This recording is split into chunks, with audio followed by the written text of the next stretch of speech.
What's going on, guys? Welcome to another episode of Tooned Up on the Renegade Pop Culture Podcast Network.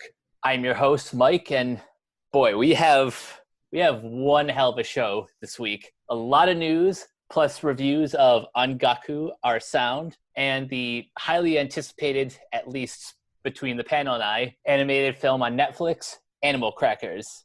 Joining me, of course, is my co-captain, Cameron. Howdy, howdy. And welcome back, Jacob Crable. Hey, everybody. All right. Before we get into the reviews, Cameron, what's on the news rundown? All right, so we got a bunch of big and small news stories. We'll start with the small ones. Season 2 of Glitch Check, the Netflix Nickelodeon collaborated animated series, will be getting a second season on August 17th. The Netflix hit anime Agretsuko from the creators of Hello Kitty will be getting a season 3 August 27th. G-Kids has announced the English dub cast for the upcoming Lupin III the First, which will basically have the entire original cast of the Red Jacket Lupin series. So that means Tony Oliver will be Lupin, Richard Epcar will be Jigen, Lex Lang will be Goemon, Michelle Ruff will return as Fujiko, and you can check on their website for more about it, but I just wanted to get that little news story out of the way because Lupin III looks great. Mm-hmm. Netflix snags the international rights to SpongeBob Sponge on the Run. Oh, this movie's not going to leave us. And Netflix will be bringing over the Animation is Film entry, Bombay Rose, to its service later this fall. A very colorful 2D painted animated feature, which I thought was pretty good last year. The hit anime CGI series Beastars will be getting a season 2 next year in 2021. The indie game hit Indivisible by the developers of Skullgirls will be getting an animated series made for NBC and Universal's new streaming service Peacock. 2 new animated films will be coming out later this year. Kimi wa Kanata gets a November 27th release, and the anime, I'm going to say it's a comedy romance called Love Me, Love Me Not, which was supposed to come out earlier this year. Will be getting a release in September in Japan due to COVID and everything else going around. Now, let's get through a news story that we missed last time we were on Tooned Up. I apologize about that. We will try to keep these news stories up to date anytime we record a new episode. Let's talk about Chicken Run 2. So, yes, let's talk about a very stupid controversy, in my opinion. All right, so Netflix and Aardman are teaming up to make a sequel to the hit animated film Chicken Run called, Chicken Run 2. Unfortunately, during the casting decision and news, the lead actress who played Ginger, the lead from the first film, Julia Sawalha, will not be coming back. She offered to come back, but was told by Aardman or Netflix she sounds too old. And she put out a voice recording of her reading the lines from the first film, and she sounds fine. She doesn't sound any different from the first time she played the character 2 decades or so ago. Now, this movie is supposed to take place after the first film, which is why everybody got super mad and why this is a dumb thing. Okay, you two. Thoughts? I've got lots of thoughts, but the one that sticks out the most is that this is probably the worst case of ageism I've seen. And it's really disappointing that it's coming from Netflix and Aardman Animation when, A, there have been plenty of examples of voice actors who are older who are still able to reprise their role. For example, Frank Welker has been the most consistent voice of Fred in the Scooby-Doo franchise. The late June Foray has been a voice actor pretty much her entire career until her recent passing. So why is it that the voice of Ginger, who is only 51, how come she's not allowed to come back to the role? And here's the part that pisses me off the most. Instead of firing Mel Gibson because he's an anti-Semitic asshole, they basically threw her under the bus, and they were being cowards about it. They're being cowards about firing Mel Gibson with a very poor excuse. To be clear, Mel Gibson is not coming back for the film either, so Yeah, that's what I was referring to for those who don't know. Yeah, I'm just making sure that's clear. Yeah, this is stupid. Aardman, Yeah. what on earth are you doing? This is so ageism, and this is maddening.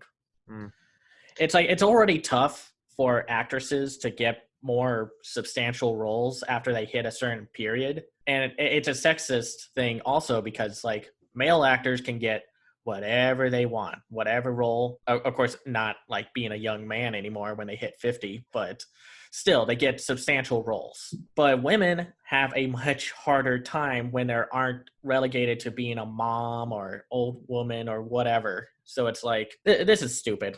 Aardman, you're disappointing me. Jacob? There really isn't anything I can say that you guys haven't. It's disappointing, like, especially from a comparatively progressive animation studio like Aardman. Like, it's, I assumed that they were firing Mel Gibson for, all the right reasons, but maybe they only fired him because he sounded too old too, and not because of like what was announced, what he recently said about I like it kind of when Rider. I'm thinking, like, were they planning to get Mel Gibson back like just before like a relatively short time ago, or like when they originally planned Chicken Run 2, do they still want him back? Like, that's weird to me. It's like, after all the stuff that man has pulled and just been an awful person, he better have not been on like the ticket to come back. Like that's just irresponsible for Aardman if that's the case. Yeah. I guess that's really all we have to say about this controversy. It's dumb. Bring her back. And honestly, like, I'm worried that she may not be the only one. I'm starting to worry, like, because of this reasoning, that none of the original voice actors will come back, which that really sucks, because I love it when they make a sequel to an anime movie after a long time and they get at least most of the voice cast back. Yeah, The Incredibles. It's always cool when they do that. Yeah. Yeah, The Incredibles did that, and that movie, and there was no real difference between the characters. I mean, they had to get there wasn't even a time jump in Incredibles 2. It takes place literally minutes after the credits of the first film. One. Another thing, Monsters University, that had John Goodman and Billy Crystal come back 12 years out of the first one, and that was a prequel. Yeah.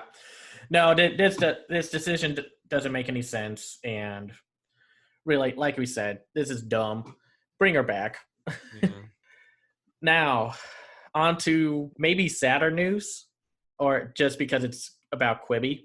There's a new animated series coming out called Fuda Mucka, starring Ryan Reynolds and Samuel Jackson. Well, I don't see the point. Let me say this. On paper, this sounds great because it's Ryan Reynolds and Sam Jackson coming together. Yeah. But as soon as it says on Quibi, I immediately lost interest. Yeah. Quibi just lost 90% of its subscriber base recently. Just or just a metric boatload of subscribers because they stopped their free trial. This service is dying. You can't throw more money at it when you're not getting money back. It's like now they're kind of setting it up at a loss, and they're just going to try to play the long game. But I just don't see that working out. Yeah. Quibi has basically become a joke in and of itself recently because did that service have any chance at all, you guys think? Nope. No. Especially with the mindset that they were going for, where they're like, you like to watch short videos? This is the service for you. We'll make a bunch of short form series for you to watch. And it's like, I can do that on YouTube. I pull up YouTube videos all the time and listen to them as podcasts. Like the only thing, like the only reason why you would watch stuff on your phone is if you're away from your house, like if you're on break at your job or you're in a waiting room or whatever. But obviously with the whole COVID-19 thing, people weren't as able to go back to work at that time. And, and yeah, it is fundamentally flawed, like you said, Cameron, but I think there are also factors that contribute to it that were just beyond its control. It was doomed from the start, and all the things that, and so many other things that contributed to it. Like it's just tragic, man. It's just it is tragic. It's just like you can't just keep blaming COVID on this kind of thing, in my opinion, because it's like it was just a bad idea. And then some of those interviews came out where Jeffrey Katzenberg, pettiest person on the planet, was basically like, man, what if we got Gal Gadot on here? She could like do a workout series. And it's like, oh, Jeffrey, no, honey, no, don't say that. Do not say that. So I don't know what they're expecting for this to happen and such, but it's not going to work out. The worst thing about Quibi so far is they have all this talent, and because of the nature of the service that it's only available on mobile devices, all of that talent that they've hired flushed right down the drain. Yeah, no, I would love for this to be a hit, but I just don't think it will. I do think I will say this in Quibi. I do think it is kind of cool that they're looking for a different platform which they could show streaming content. It was just a bad way of doing it, but I appreciate Jeffrey Katzenberg for at least thinking outside the box in this case. I mean, I just wish that he could have just done it in a better way. Yeah, no, it's just I feel bad because my sister uses it, and apparently there are some good short form series on there, but it's kind of sounding like it's very niche series. Very. Now, I think let's move on to Richard Linklater is going to be making a new animated film, and people might know him for, of course, like Waking Life. And he did that one with Keanu Reeves, right? Scanner Darkly? Yeah, Scanner Darkly. I think that was him also. Yeah, it was him. He's going to be doing a new animated film called Apollo 10.5, a space age adventure, which is going to be a mix of live action, hand-drawn, and CGI animation. And it's going to be set against the backdrop of the 1969 Apollo mission to the moon, which celebrates its 51st anniversary on July 16th. And it has quite a nice cast. Jack Black, Zachary Levi, Glenn Powell, Josh Wiggins, Milo Coy, Lee Eddy, Bill Wise, Natalie Amoru, Jessica Byrne-Cohen, Sam Chipman, and Danielle Gilbot. And I'm looking forward to it. I'm curious to see how this unfolds. Apparently they got all the filming done recently, so now it's just all of the animation stuff has to be dealt with. Did they say if this is going to be like kind of the same rotoscope style as Scanner Darkly and Waking Life? The animation studio that's going to be helping out did that documentary called Tower a few years ago, which was about the UT sniper. Oh, nice. Yeah, so it's from the 60s, right? That happened that was at that college campus where that sniping took. Yeah, I should know that was a big deal. It was the UT campus, and I know what you're talking about. Yeah. I think this will look good because animated adult features are still hard to find unless you go to the foreign side of animation. So I'm ready for Richard Linklater to dive back into this. I'm excited that he's teaming up with Jack Black again because every time they've worked on projects together, it's honestly some of his best material. Mm-hmm. Like School of Rock was one of my like most fond like theater going memories as a kid. That's a great movie. Yeah, it's one of his that kind of holds up the best. Yeah, no, I agree. And it just seems like after Boyhood, a few of the other films that he's made kind of flew under the radar or just nobody really cared. Like there was one that had Bryan Cranston, Lawrence Fishburne, and Steve Carell in it. and then nobody talked about it. Yeah, that's disappointing. Yeah. But Now, to see Linklater coming back to animation and with the stellar cast and on Netflix, there's a lot more eyes on this one. I'm hoping. Definitely. Netflix, we like to make fun of you sometimes, but you are doing a lot of good work. Yeah, I'm looking forward to it as well. I've only seen a small handful of Linklater's movies, but I've always find it fascinating when a director that does mostly live action stuff, like Spielberg and Charlie Kaufman and Wes Anderson and George Miller, Tim Burton. I'm always interested in like what they bring to the table when they take their trademark sensibilities to the amazing potential that animation can give them. So I'm definitely looking forward to it. It's an intriguing premise, and I look forward to seeing where it goes. Awesome. Now for a small news story to kind of pick up from where we left off of the voice acting, not fiasco, but discussion that happened a few weeks ago. Central Park has found its new voice for Molly, who was originally voiced by Christian Bell, who then was let go of the project. And Umbrella Academy star Emmy Revere Lampman will be taking over the role. This happened a lot quicker than I was thinking. And apparently the news is also that she'll be re-recording all of the voiceover role stuff that Christian Bell did for the first season. That bit of news is surprising. Yeah. Have y'all seen continuity? Yeah.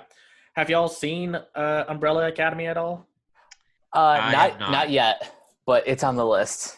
Yeah, I know the new season comes out in a few days, so I might as well check it out. Speaking of more, like I said, we have a lot of news stuff to go over. Trolls World Tour, aka the film that some people are saying is the death of cinema, hopefully in a joking way. The director, Walt Thorne, has inked an overall exclusive deal with DreamWorks Animation. Thoughts?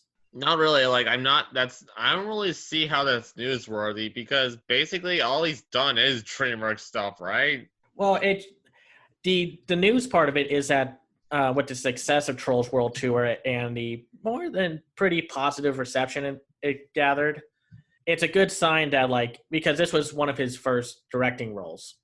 And I see, yeah. And even though, like, World Tour had its flaws, it was very ambitious, way more than a lot of films that are released this year.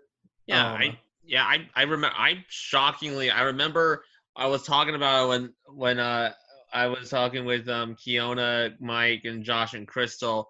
We did a one way back when about the movies that were coming out in the early period of 2020. And when I said that I really liked Trolls World Tour, basically everyone gasped. I remember that moment too. Mike and I, when we recorded the podcast, were the only ones who were like way more positive about it than anyone else. Yeah, he's clearly a talented guy, this Walt Thorne. I remember he was also the voice of Rumpelstiltskin and Shrek Forever After, and he was hilarious. Yeah, he was one of the only good parts of that movie. Shrek Forever After is a fine movie. I just don't think the story was as good as it could have been. Now, speaking of something related to Quibi and the again, failure of the YouTube originals, the Dallas and Robo series starring John Cena and Kat Dennings is going to be going over to Sci-Fi Channel. It was like one of the few animated series that got some attention due to the stars attached to it. But then, Google, like a lot of things that they do, they spend a lot of money on a project like YouTube Originals and YouTube Red and that failure of a streaming console Stadia, and then they just drop it. Like Cobra Kai was the luckiest original that people actually liked, because everything else, nobody talks about them. Pretty much. So I'm happy for John Cena and Kat Dennings, but I don't know how it's going to do on Sci-Fi. It's interesting how sci-fi has kind of become like the savior of some of these animated projects. Not that a show like Harley Quinn needed saving, it just needed attention from those who aren't DC Universe subscribers. Yeah, yeah. But I'm happy for these guys who I'm sure worked hard on this series, and now a network like Sci-Fi gives them a larger platform. Definitely. Yeah, we'll have to see what happens. Now we have some Netflix news. Stan Sakai's Usagi Yojimbo, yeah. A popular comic that has sometimes crossed over with Teenage Mutant Ninja Turtles is getting a Netflix animated series. No other real news outside of that, but I think that's pretty cool. I'm curious to see, because that's how I knew the character, because I thought he was part of the TMNT universe, but apparently he has his own comic and he's been very popular. Do you guys have any like memories of this character or comic? None. Really, my only association with Usagi Yojimbo is through TMNT. So when the news came out that James Wan is executive producing the series, it immediately grabbed my attention. Yeah, that's a good name to have attached. So we'll have to see. I hope it's kind of like a lone wolf and cub samurai, like old school samurai kind of show. That would be, I think, very neat. By the way, the title of the series is called Samurai Rabbit: The Usagi Chronicles, based on the 35-year-old comic by Stan Sakai. 35 years. Wow, that's a long run. That is a long run, but that's good for it, man. That's wow. And then let's end on some Paramount news. They have a few animated films coming out. One of them is called The Tiger's Apprentice, which is based off of the book of the same name. And Henry Golding of Crazy Rich Asians, The Gentleman, A Simple Favor is going to be taking a lead role in it. Unfortunately, there's not a whole lot of other information about it, but if Paramount really wants to get into the zone, I'm willing to see what they got going. I know some of their other stuff hasn't been wildly interesting and not all that great, especially like with last year's Wonder Park. But I'm curious to see what happens. No, yeah, I know. If all that we know that right now is that Henry Golding is cast as the lead character, that's not a lot, but it is enough to get my attention. Yeah, and but the bigger news came out with they're making a musical fantasy film called Spellbound. It's coming out, or it's set to come out February 18th, 2022, with directors Vicky Jensen and David Lippman, and Lauren Hynek and Elizabeth Martin as the writers. And Alan Menken will be composing the music and the songs for the film. I'm a little more interested in this because of Alan Menken's involvement with it. Mm-hmm. The one thing that keeps me from getting completely excited about Spellbound is the elephant in the room, the John Lasseter sized elephant. Yeah, that's the problem with getting excited about any Skydance animation projects, because they hired Lasseter after he was ousted and a bad person. Mm-hmm. No, that's annoying. It's like, this sounds great, and then it's like, oh, right, he's still there. It's a shame too, because it just shows how different people can be from what they appear as, and it's I was really heartbroken to find like back in November 2017 when I heard it was after the Harvey Weinstein story broke and all these celebrities were being ousted, and I heard that he was stepping down from Pixar. I was like, Oh, Jesus Christ, don't tell me.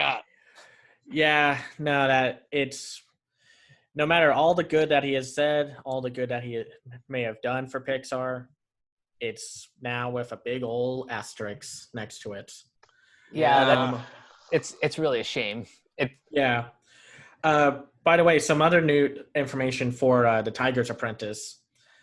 David Maggi, who did Life of Pi, Mary Poppins Returns, the upcoming Little Mermaid remake, and Harry Cripps, who worked on I guess something called the Magic Pudding. I don't know what the heck that is.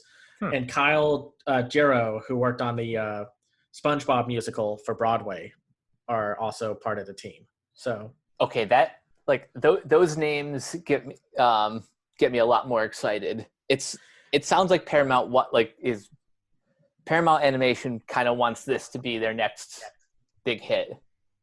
yeah, no, and unfortunately, they've had kind of a rough and tumble kind of entry into animation. Not because of like the Nickelodeon stuff, but stuff like Sherlock Gnomes, which did horribly and was not all that great. Not the worst film of 2018, but kind of up there. And Yeah. Wonder Park, which had the whole behind the scenes fiasco there, and then ended up with no director. And I'm still looking forward to that gigantic or whatever film that they're coming out with, the wrestling giant monsters. Yeah, that one looks pretty interesting. Yeah, so we'll have to see there. But good news is that wraps up everything news-wise. There is absolutely nothing else. I'm just making sure that's for now at least. Yeah, for now, and then tomorrow or like later after we stop recording this, something big will happen, and it's just like, okay. But yeah, now, Mike, where should we start? We'll start with a film that premiered at Japan Cuts, which is Japan's digital film festival. And this was also one of the films that got a sneak preview at this year's Annecy. This is On-Gaku, Our Sound. And this is as I described it in my Letterboxd review, a lo-fi Clerks-inspired anime film, which is honestly something I don't think I've ever seen before. Me neither. No, the thing with foreign animation, we might label it as like indie, but they're not really indie. They're bigger budgeted features. And On-Gaku Our Sound, which was done by a first-time director, Kenji Iwasawa, based off of the graphic novel, and will be coming over here thanks to G Kids. You can even see their logo if you rent the film on Japan Cut's website. Is like the first time I've seen Japanese animation that's actually indie. Like it's very low budget. It's supposedly cost $40,000 to make, and for better or worse, you get that off of what you watch. You know what I mean? You see that on the screen. Because, sometimes we watch an animated film and they're like, we spent $100 million on it. And it's like, where is it? Yeah, where's the money? Where's the money? Especially with stuff like Wonder Park and Arctic Dogs, both which cost or supposedly $150 million. And Arctic Dogs? The Arctic Dogs apparently cost $50 million, and that's hard to believe. Yeah, either that went into the celebrity casting, or that money just went into a money hole because went down the drain like with Food Fight. Yeah, just. But On-Gaku Our Sound looks like something that was made under $100,000. It was basically animated by a bunch of first-time animators, including the director himself. And it was part of the Contre-Champ section at Annecy, which lost out to My Favorite War, but On-Gaku won Best Original Music. So it wasn't all like we come and leave with nothing. Overall, considering what we have in terms of animated films of 2020, I really liked it. It has its faults. I'm not going to deny that. And I'm not even going to be shocked if someone goes in, watches this film, and comes out unimpressed. Because the reception has been kind of all over the place if you ask a bunch of different people. Mm-hmm. But for me, I really liked it. Yeah, for a directorial debut, this is solid. Having now seen the film and going back to some of the Annecy awards, yeah, best original music, it makes a lot of sense. Like a lot of my favorite moments were the musical sequences, especially when they kind of reference like sort of music history in the past. Like there's a scene with what's the character's name? Like Morita, where they're basically like turning into the Take On Me music video. at least like that style. Yeah. Mm-hmm. Like stuff like that, and the whole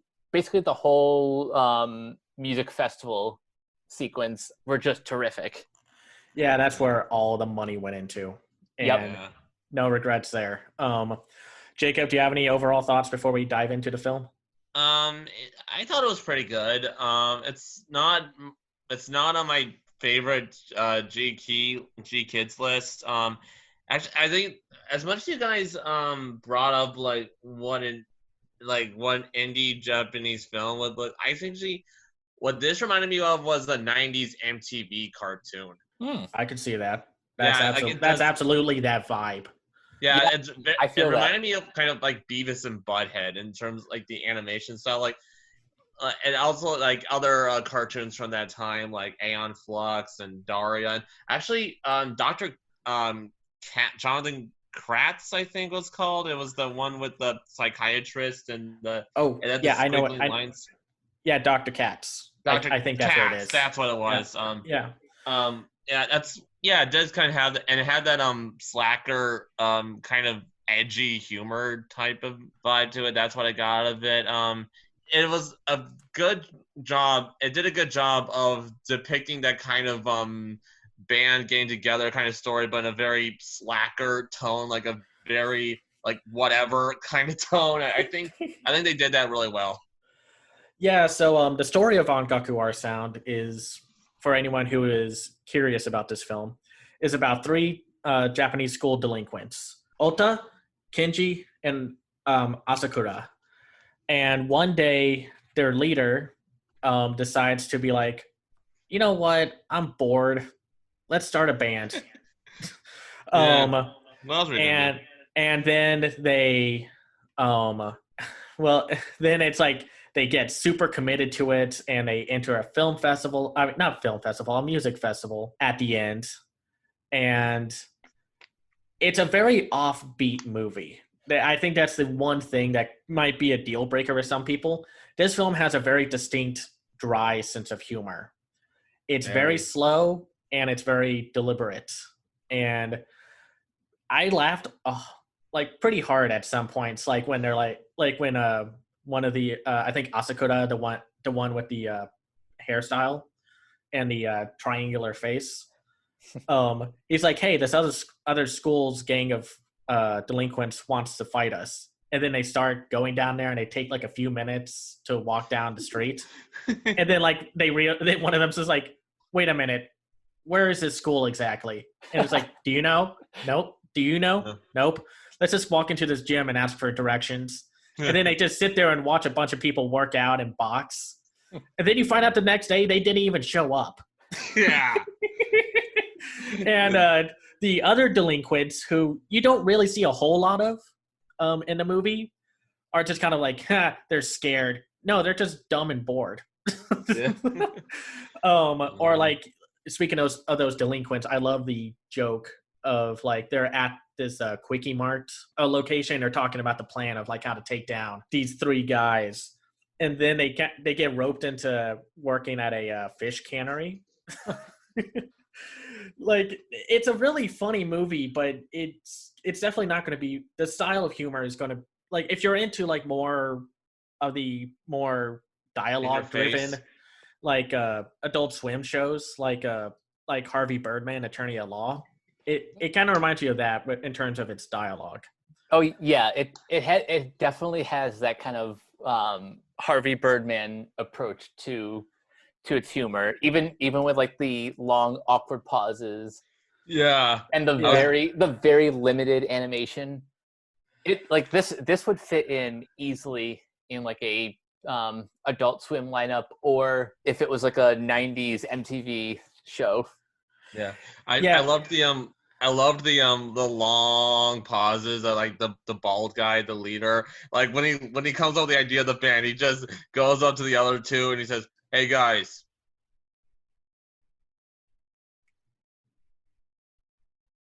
let's start a band." It's super funny, and then it's like, and when they start playing the music, I think those are probably the biggest laughs I've gotten out of the movie, because they're just like, they're not that great, but everyone treats them to like, oh my gosh, you're the second coming of rock music. And it's very simple. Like the guy with the drums just kind of goes like da da da da da da da da da da da, and it's an interesting movie.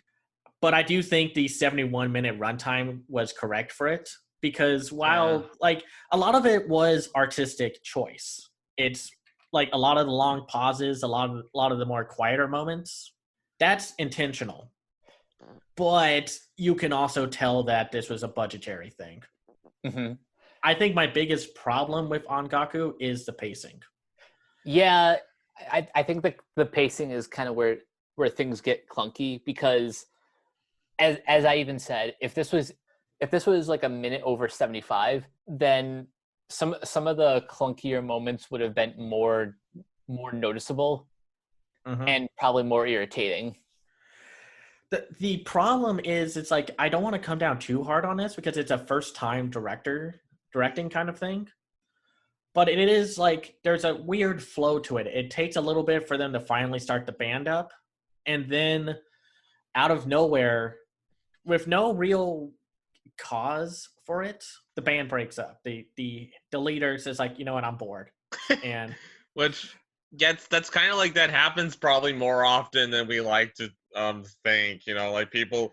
I find it interesting how it's a take on this typical type of kind of music movie, and you know they did the part where the band breaks up. It's usually a very cliche melodramatic bit, and here it's literally just because they're bored. yeah, or then it's like when they were practicing while he was lying on the ground, they're just like, I don't think he was into it at all. Oh no, he was his like he was keeping rhythm with his butt. And, I remember that. no, but I think it just, there needed to be a better flow, and I think the leader is kind of the problem with it also. Like, I think he's I think the characters are likable. I love them. But his suddenness to just do all this kind of dragged the film down for me a little. Something I joked about off mic was, as I was watching the film, I private messaged Cameron saying, God, I really hate Kenji, until he busts out the recorder. I'm like, I take that back. He's the greatest person ever. Yeah, that's the recorder somehow makes the movie like that much better. This is the first time I've ever had a positive reaction to the recorder. Yeah, the recorder is a freaking awful instrument. Like no one knows how to play it. One thing, it's almost impossible to play it correctly. You know, it's just, I hated playing it in music class when I was a kid. I was lucky. I got bongo drums, so You were lucky. Well, I mean, then again, I'm in Austin. I'm in the city of Matthew McConaughey, so. But I think in general, like, I think the film gets a little artsy at the end. Like after the big major performance, like it takes a few like, what's the word? It's like, it's not really clear what happened. Abstract. Like, yeah, abstract. Not with like the visuals, but just kind of like with the story. And I thought I actually like the ending, where it's like Kenji's two friends are just like, yeah, man, I can't wait to get the band together. And then you see him running out after his main girl or his crush in the film, and you don't exactly know what happens, but I don't know. It's kind of like a catch me on a certain day and of how I feel about certain indie artistic choices. It's that kind of thing. Yeah. Um, Honestly, before we go further, there was this one part in the movie that when it happened, I was sure that Cameron was going to have a problem with it. It was, and after she approaches him, like, "Hey, why'd you break up? Why'd you?" And then later, during he grabs her butt and she slaps him, I was like, "Oh, yikes!" That part was a little weird. It was weird, but they played it for laughs at his expense, so it was okay. It's like, to be clear, I don't hate it when they do stuff like this. I hate it when there's not the proper backing for it. That's okay. Yeah. I mean that's really the thing, because it's like, and he is a pretty antisocial person. Yeah. I was expecting something like that to happen, and the film, of course, shows it as the problem. It's not like how in I'm watching the current 2020 anime season right now. There's a short form anime called Peter Grills and the philosophical time, or the philosopher's time. I don't know. It's awful, and it tries to put into context of like something that happens to the male lead character, that if this was happening to a female character, you would hear a tirade of anger towards it. It's that kind of thing where it's like, it's playing it off as a joke, but it's also like, that's not funny. At least with Kenji, what he does is not okay, but the film knows that it's not okay. Yeah. And so, yeah, I get it. And no, I'm just making sure that's clear, because sometimes I'm not always the best at explaining some of my views on films. It's like how in A Whisker Away, the film. Yeah, you had a huge problem with that. Mm-hmm. Yeah, with the stalker issue of it all, and it's like, does the film acknowledge that this is bad? Nope. And it's like, okay. But I think in general, like for a small first time indie release, I think if people can check out On-Gaku Our Sound. I don't know if it's going to get a virtual theater release at any time soon. I hope so. At least, like, if not this year, then hopefully by next year we get a small little virtual release. Yeah. And also, like, the animation for $40,000 is actually pretty good, all things considered. I actually like the designs. It kind of reminds me of Crayon Shin-Chan. It does. With the simplistic designs, and everyone moves pretty well. Like, there's definitely like some moments where you can tell they rotoscoped or traced over a walk cycle. Yeah, definitely. But in general, I think that works to its advantage, because sometimes with rotoscope and motion capture, it's a little like off-putting, or it doesn't work. But here, I think it does, because this whole film has an odd vibe to it that I wish more films would have, and I hope this movie doesn't get a live action version, because that's going to ruin the entire point and the appeal of this one. Mm-hmm. Yeah, definitely. This one needs to stay in animation.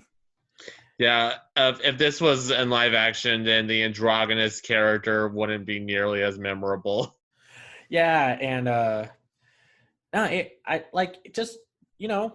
fun, unique movie to watch.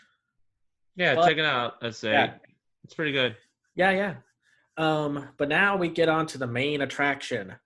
Animal Crackers on Netflix. So, just a little history catch up, just for everyone on board, because I like following animation production and such, but not everyone does that. So I'm just going to do a quick little production rundown. This movie is based off of a graphic novel by Scott Christian Sava. The movie is written by Sava and Dean Lorey, and directed by Sava and Tony Bancroft, who worked on a ton of Disney films. This film originally appeared at Annecy 2017 alongside films like Loving Vincent, In This Corner of the World, and Lou Over the Wall. Good company to have. And it was supposed to have a release back in 2017.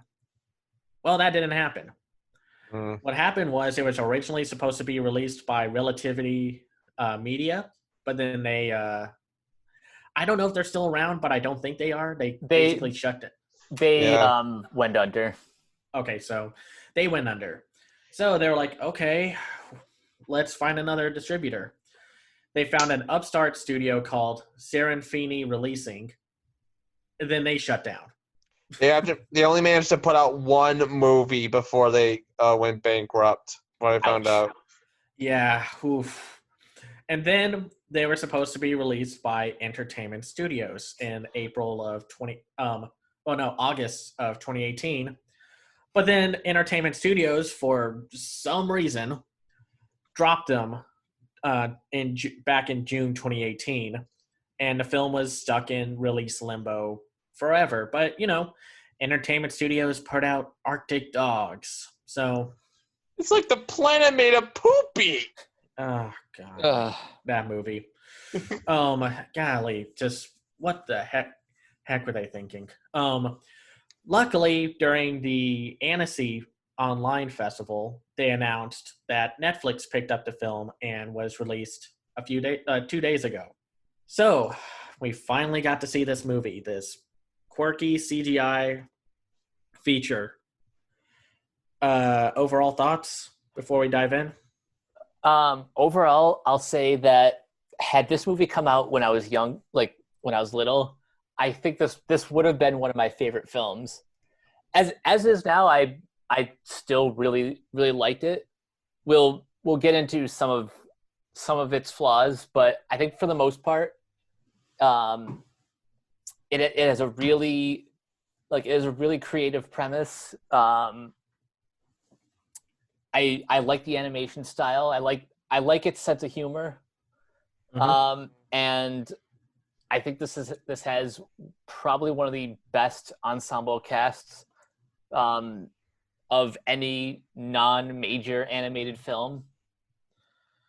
So yeah, this one has a lot going for it. Yeah. All right, Jacob, any thoughts? Like you, Cameron, I followed the production of this movie pretty closely.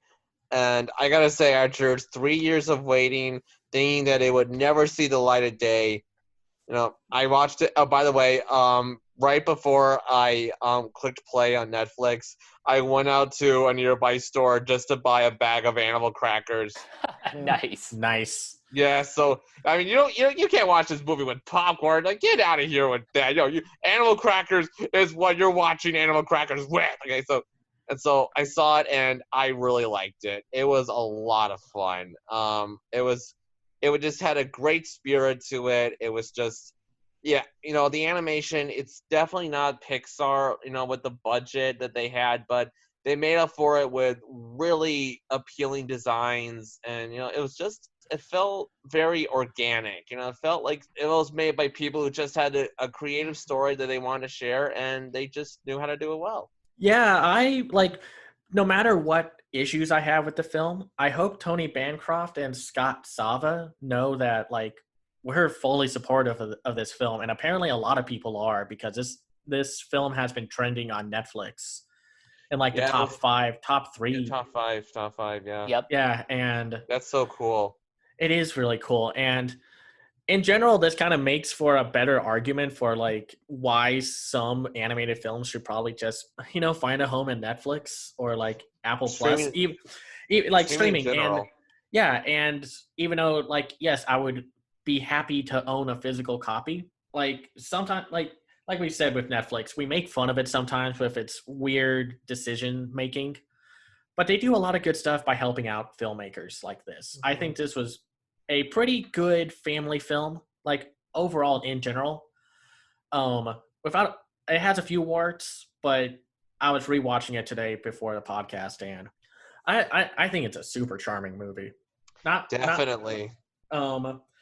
So the plot is about a young couple, Owen Huntington, voiced by John Krasinski, and his wife, Zoe Huntington, voiced by Emily Blunt. So, his actual wife. Mm-hmm. Yeah, his actual wife, which I think we'll talk about the casting, but I think that's fun. So Owen's grandfather owned a circus with his brother, and his brother was this big showboaty arrogant individual named Horatio P. Huntington, voiced by Ian McKellen. And the couple ends up like getting roped back into helping out the circus after the disappearance of Owen's uncle and aunt. And they decide to revive the circus with the help of these magical animal crackers, where if you eat one, you turn into that animal. And it's up to them to bring life back to the circus and avoid the evil deeds of Horatio. First off, I'm just going to say this because, of course, there's a lot of baggage that comes with being part of a circus, especially nowadays. Mm-hmm. And yeah, even though The Greatest Showman was a financial hit, it's, of course, like, that baggage of what The Greatest Showman was based off of. Mm-hmm. It's like you got to ignore that. Just ignore it. Ignore all the problematic issues. That's not what the film is about. It's a family fantasy fun comedy film that's not worried about dealing when talking about the circus industry as a whole. It's a romanticized view of the circus.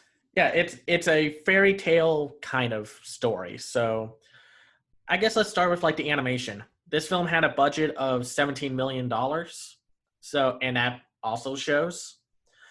But I think for what they could get done with, I've seen a lot worse on smaller and bigger budgets.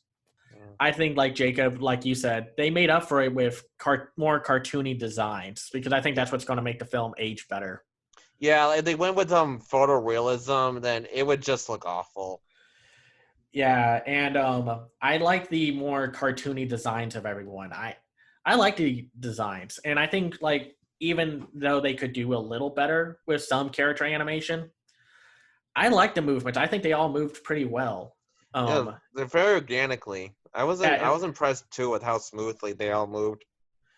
Yeah, and I like some of the ideas that they take with the visuals, like when they turn into animals. Like Owen keeps the blue eyebrows, and and like I think it looks good for all things considered. Like you can tell that there's some elements of it that maybe needed to be polished out a little, but like I think the animation's great.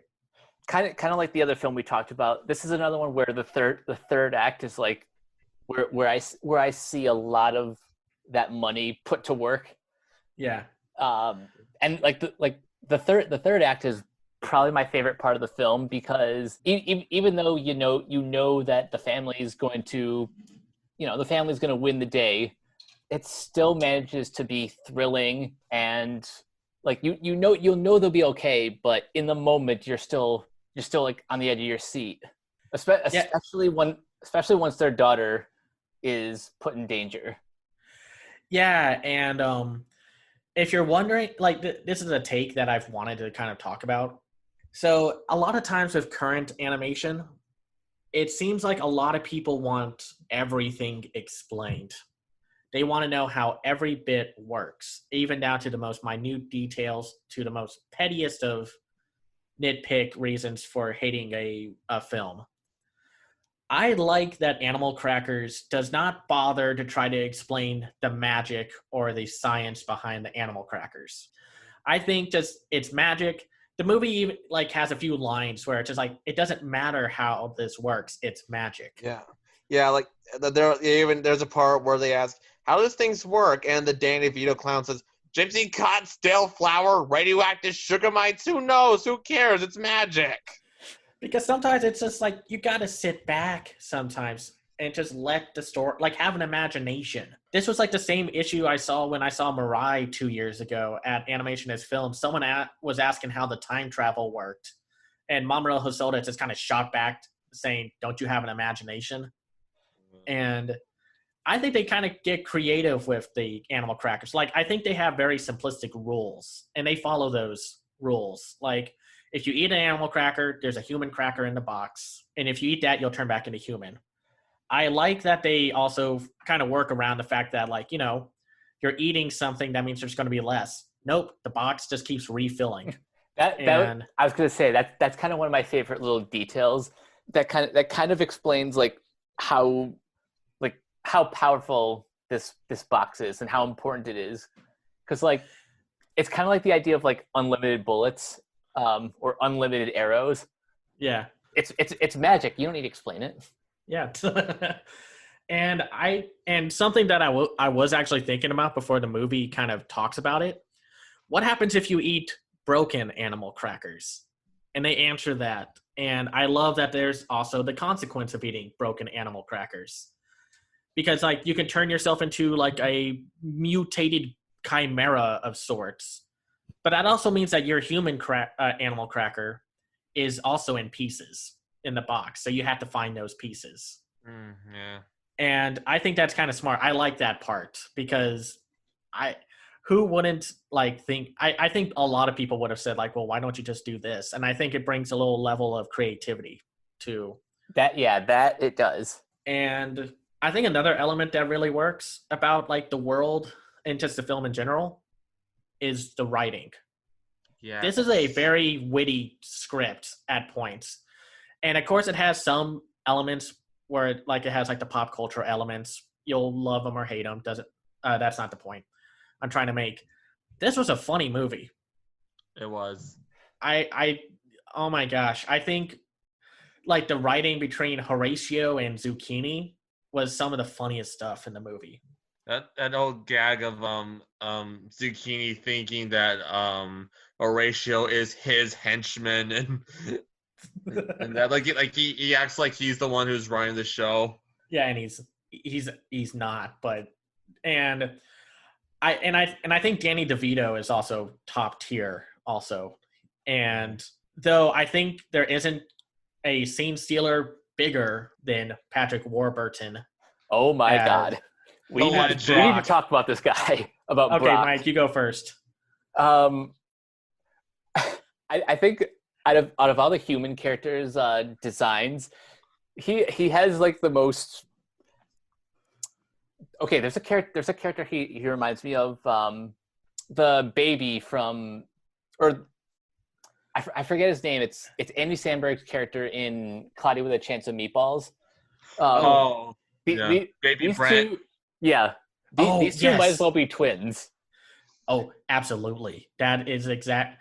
He has, I think, also the most animation put on him because he's more expressive, and his movements, like you kind of see in the trailer and such, when he starts bouncing his pecs around, and there's a little bongo beat when he does it, and I like that like I said, I think he steals every scene, and I know that's not a shock because it's Patrick Warburton.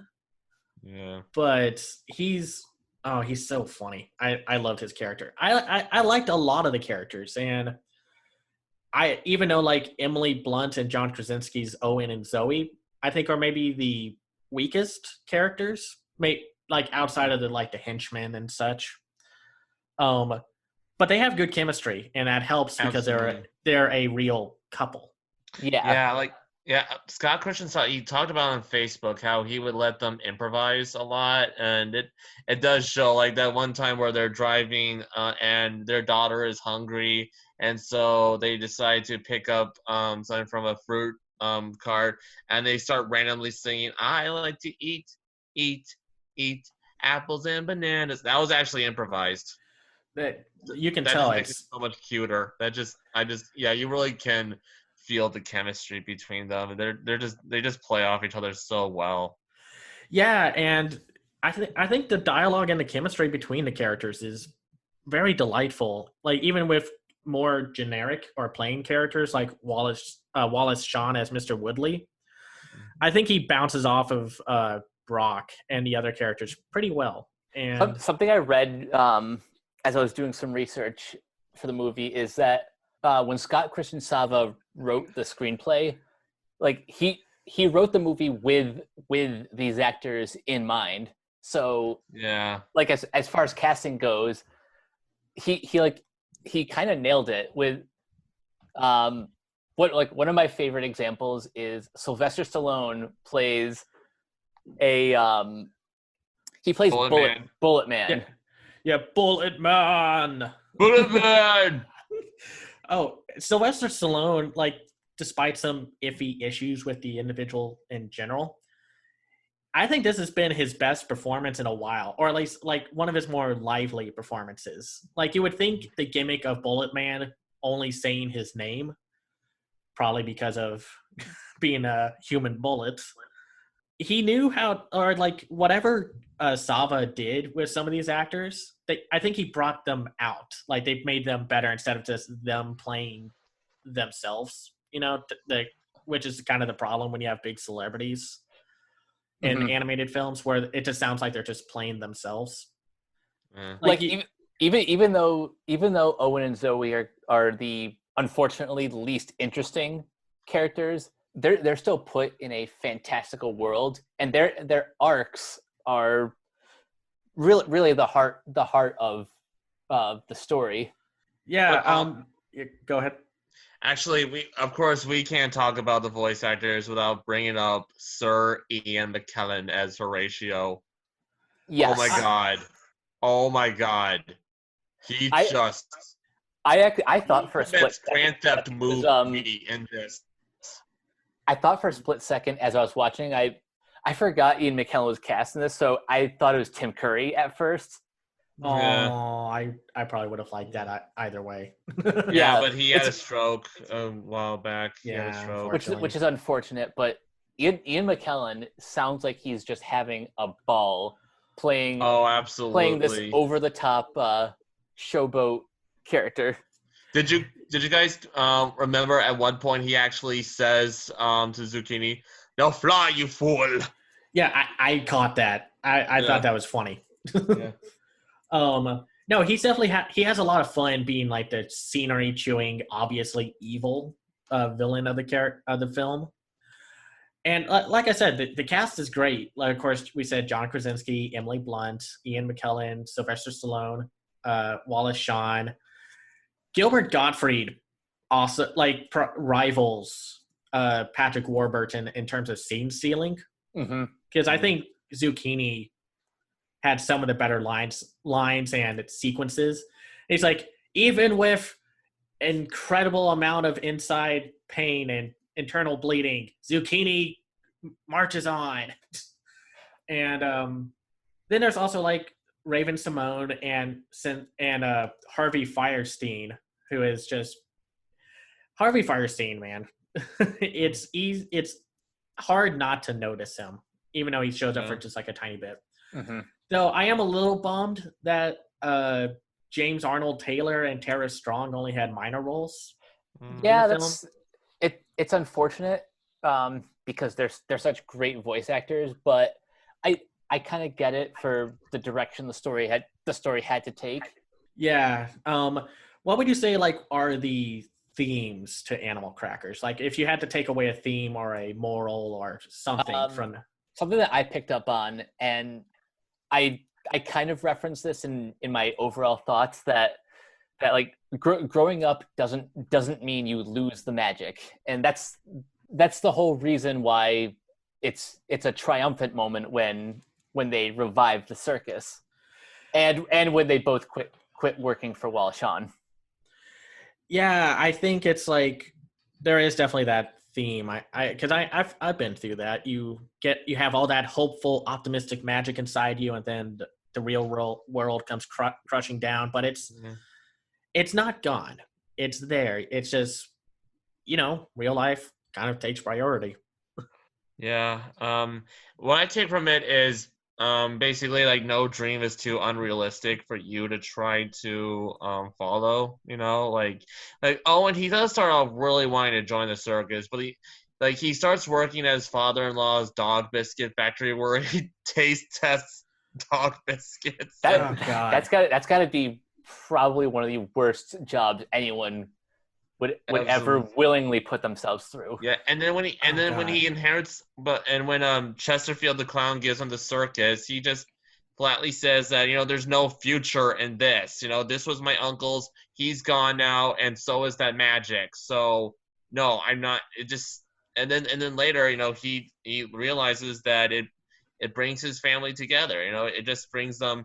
I just loved the relationship between him and their daughter. I just thought that they were so precious together. Like when when she has nightmares, and so he eats a bear cracker, so he sleeps with her as a big teddy bear. Oh, that was adorable. Yeah, That and was. also and then during the circus when he's a tiger, and at first he's all ferocious and scary, but it makes it look like that she's taming him and she's riding on his back.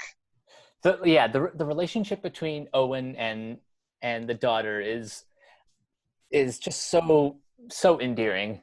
Like, by the way, she's voiced by James Arnold Taylor's daughter, his adopted daughter, no less. Whoa. That's awesome. Yeah. Well, good. She did a good job. She was adorable, but not super annoying. No, she wasn't cutesy. She wasn't an Olsen twin. Yeah. Now, let's see. I want to talk about the music because this film is partially a musical, but it's also like it has original music for it. I'm kind of mixed on it. I think the lyrics weren't the greatest for like Horatio's 2 songs, but I didn't mind like the non-singing, like when they didn't have to sing and such. Or like what did you 2 think about the placement of the music? The score in general, I really liked, but that's because I'm just a big Bear McCreary fan. As far as the musical numbers, I get it. Like that's kind of part of Horatio's personality. Yeah. It's just I wish this film kind of committed to either being a musical or not being a musical. Mm-hmm. It almost kind of seems like they kind of half-assed it. But that being said, I do like those numbers. It's just bigger picture wise. They seem a bit out of place. Well, first of all, you can kind of tell this movie was made a few years ago because there's a part where they play "Don't Stop Me Now" by Queen before everyone started playing it. That song recently. Yeah, it worked here though. I thought it was good. Yeah, I like how well, first of all, Huey Lewis does a song in this. I don't remember which one. And also another one that they got on was Toad Roxton, I think his name is. Let me see. I have the soundtrack stuff up right now. So yeah, there's which song are you talking about? No, one of those days. Toad the Wet Sprocket is what his name is. Yes, Toad the Wet Sprocket. Bear McCreary and Toad the Wet Sprocket. At first I was like, wait, so are you guys going for musicians with actual animal names just to go with the theme? Oh, I'm sure that was intentional. Yeah. I thought the music was good. I thought it was I just kind of added to the charm, like having these more either washed up musicians like Huey Lewis or like this Toad guy. I just it's like it wasn't too much licensed music. A lot of it I think was run with the movie in mind, and it just kind of it was nice. Like you could tell they really just want to work with one of the singers for Back to the Future, and because why not? Like that's what I like about it. It does kind of have this. It has this purity to it. Like it feels like someone that you really know and like you really admire their artwork, and they just decide to make an animated movie. And I really felt that. I just liked this movie's energy and its spirit. I will say, I think one of the bigger downsides to the film, it's a little too long. And I mean, and I know that's weird because it's only 105 minutes. It's not too much longer, but I think the pacing like hurts it. Just kind of like On-Gaku. I agree to an extent. Yeah, like it does take a little while to get going. It takes a little while to get going, and then they spend a lot of time kind of wallowing around a little, or just kind of like twiddling their thumbs, I guess I would say. And I think another issue is Horatio doesn't have the most compelling villain motivation.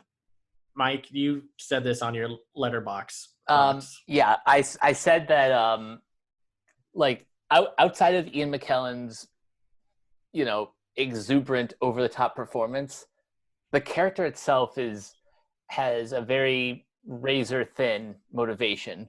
Like, I want to be the center of attention. He's kind of like Gaston in the fact that like all he really cares about is like he wants all the fame, he wants all the glory, which is it's just something we've seen like too many times before, and there's not enough of a new spin on this character. Yeah, no, I liked his performance, but yeah, he needed a little more, and I don't know how dark they wanted to go with this film.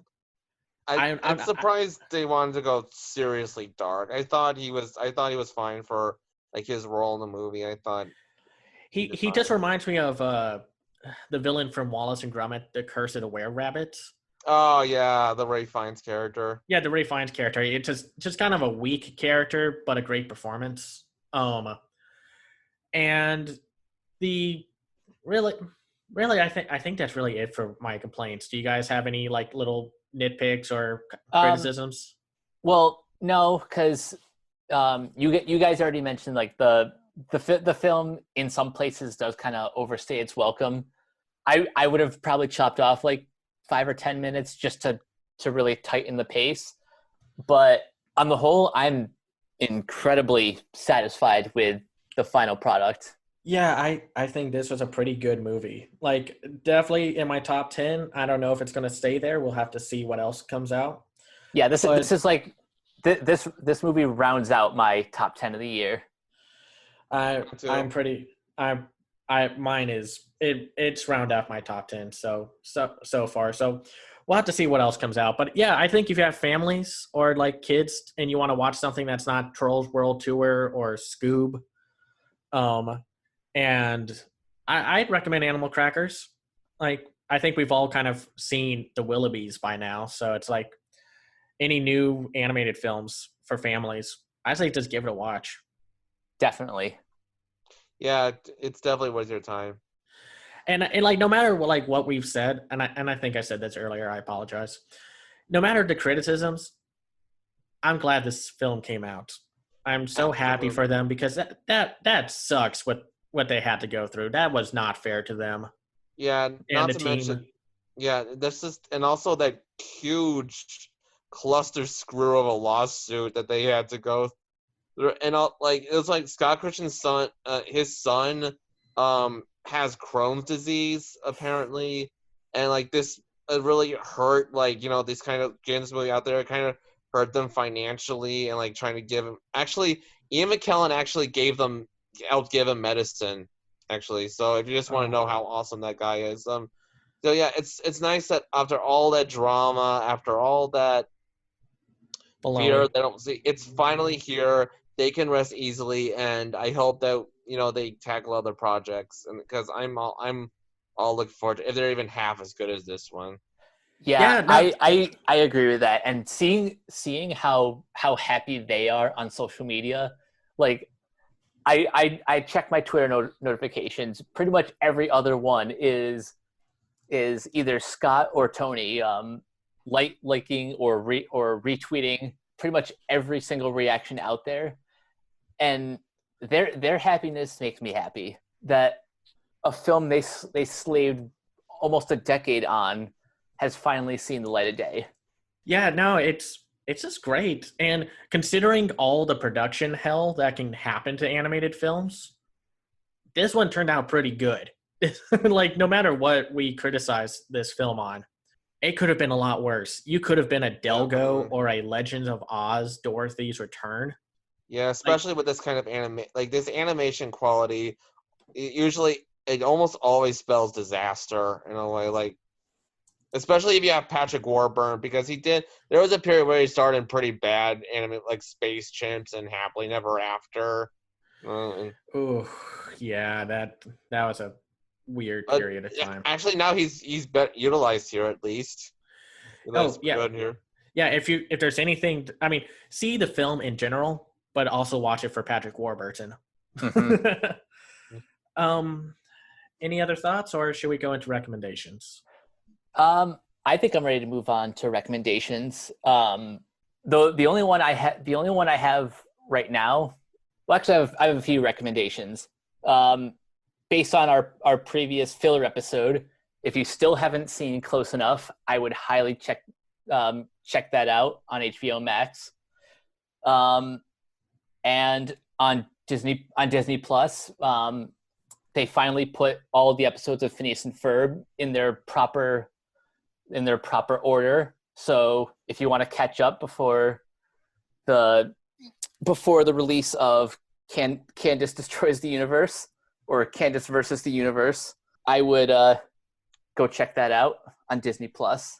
Awesome. Yeah, we'll have to talk about it if we want to tackle that movie and such, since I would need to binge the entire series to prep for it.